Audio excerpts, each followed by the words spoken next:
I haven't done one of these in so long, so welcome if you are new here. Today I'm just going to be doing a bit of a homeschool update and sharing the changes that I have made in term 2 compared to term 1 of this year.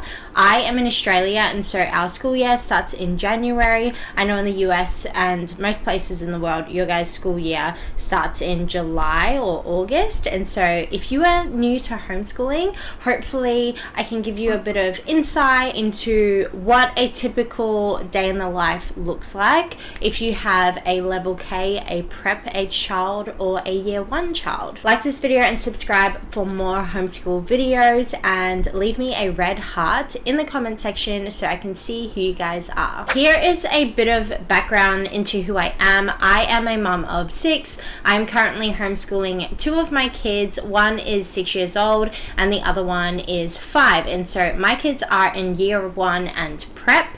I do have a nearly 11-year-old who is in public school, and then I do have 3 younger kids who are 4, 2, and 9 months old. If you are a bit worried about homeschooling because you have younger kids, don't worry. If I can do it, you can totally do it too. I pull from all different types of curriculum to create our own little program. So let's rewind to term 1. In the beginning of this year, our term was very book heavy. And because of this, it meant that most of our day was spent at home. I am a homebody, and so I really enjoy this. My kids are homebodies too, but because we had so much bookwork and my kids are very young, it was a bit of a drag some days to finish school. To be honest, I was getting a bit over it as well. I needed a bit of a change. So in term 1, this is what our typical week would look like.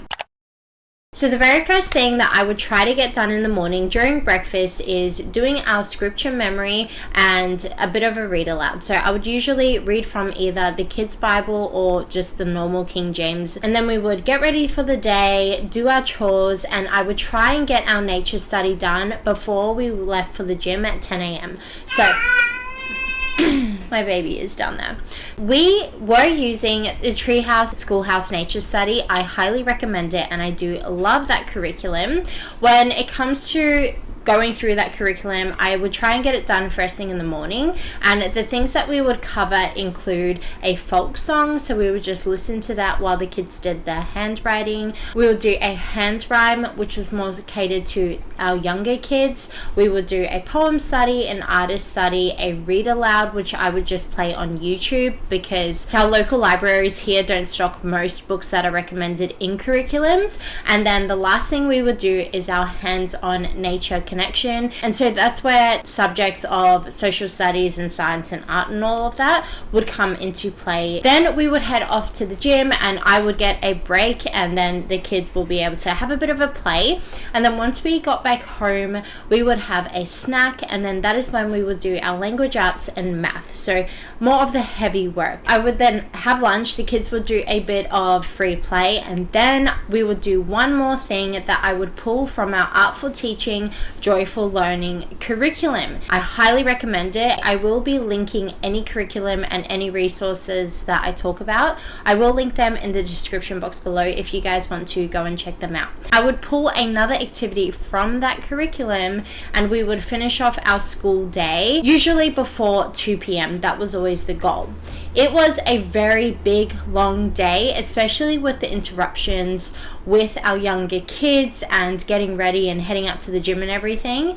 It was a lot. And so when it came to term 2, I needed a break from the bookwork, and I do think that my kids are really enjoying the change as well. Now that we are in term 2, we have been doing a lot of outside the home activities. The biggest change that I made in this term is we stopped doing the Treehouse Schoolhouse Nature Study, and instead I messaged a friend of mine who has 4 kids as well, and I asked if she wanted to meet up weekly at our local gardens to do nature study together instead. And so that has been a a really nice change. On Thursdays, we head out to our local gardens. The kids get to play with their friends, and then we do supplement this time together. We usually spend about 2.5 hours there. We do use the Good and the Beautiful's nature study workbook to supplement our time there. 99% of the time, the kids are just playing outdoors. There is a playground there, and we do go for walks sometimes. The kids will bring their scooters and have a lot of fun. When we come home,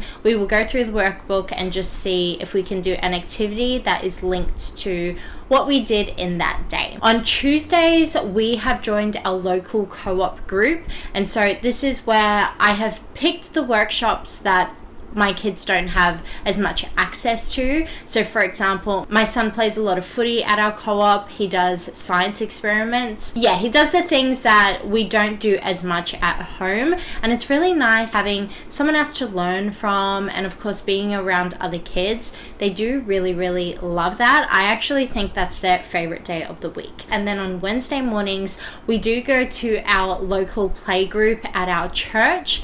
This is where my 2 and 4-year-old, this is where they get to have their fun for the week. The people who coordinate this event are so beautiful, and they put so much thought and effort into every playgroup session, and so I really enjoy going there, and plus I get to chat to my friends there too. Additional things that my kids do: my son does have footy training on Tuesdays, and then he has his game on Saturdays. So with all of that, including Sunday church, we are out of the house so much now. It's been a bit difficult juggling work and maintaining the household, but in regards to our education situation, I think it has been a lot more life-giving. It has been really nice being outside a lot. Socializing and interacting with other families has been much more enjoyable than just being at home with the kids all day with me. And so there are a lot of benefits to this. However, I will say each day I'm kind of battling on, do I try and get another YouTube video out, or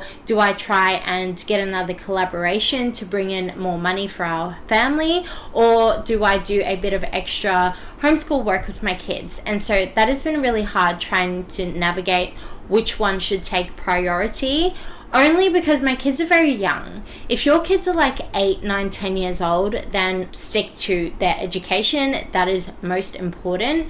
However, my eldest, who I am educating, is only 6 years old, and he's not 7 until December. So I really don't need to be putting so much pressure on the kids. As long as they are playing together, I've been really relaxed in not pushing bookwork this term. That is a principle that I want to hold on to for the rest of the year. As my son gets older, I do need to start taking his education more seriously. Not to say that I'm not at the moment, I definitely am. If you homeschool, you would get what I mean. I feel like we're always doubting ourselves. Am I doing enough? Am I doing too much? You know, you got to find a good balance for your family. Taking away any pressure and any curriculum and rules and guidelines and comparing myself, I do think this term has been great for our family. I think it has been the most life-giving. We'll see how it goes, because I obviously don't want them to fall behind in their math skills and their language arts. I'll give you a quick rundown of what a typical day now looks like.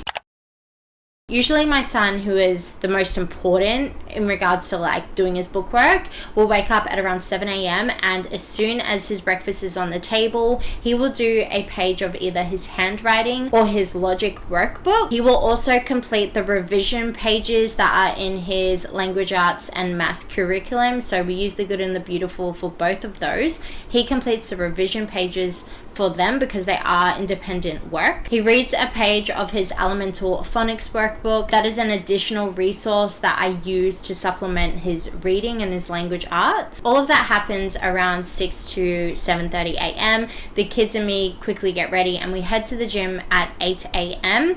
At 9 o'clock, that is where we have our activities. So like I mentioned, we will head off to co-op or to our nature study or play group.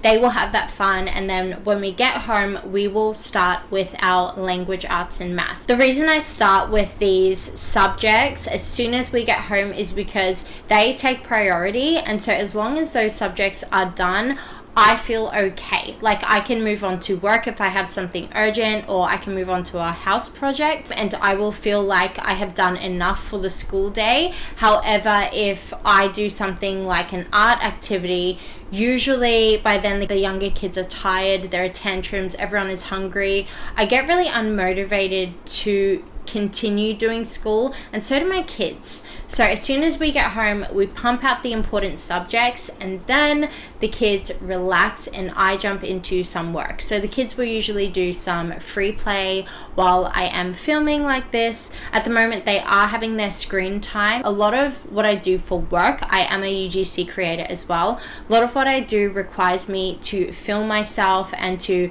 record voiceovers, and I don't like working at night. I do put the TV on because it's the only thing that keeps them all really quiet. That has just been what's working for our own household. Ideally, I would love for them to just sit there and read, but with so many kids and them being so young, just the thought of me trying to train them right now it's not worth it. If I get my work done, I do try to get them out of the house one more time. So I would take them to a playground just up the road from our house.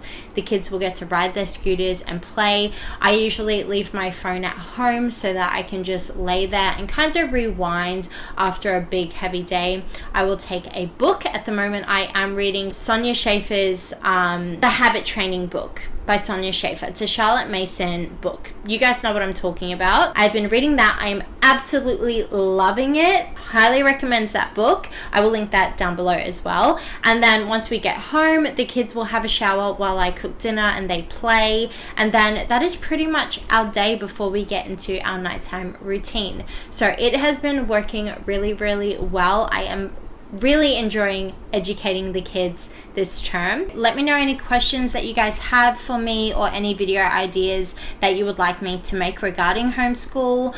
I will do my best to answer them in video format. And with that, like, subscribe, and I'll see you guys next time. Bye.